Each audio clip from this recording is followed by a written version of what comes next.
Green is the most visible color to the human eye.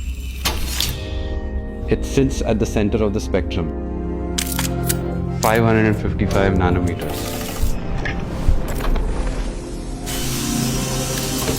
Its appearance is very sensitive to light conditions.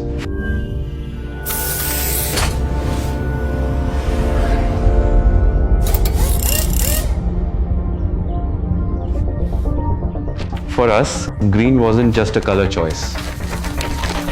It was a necessity. On a frame crafted by hands, the color is never fixed.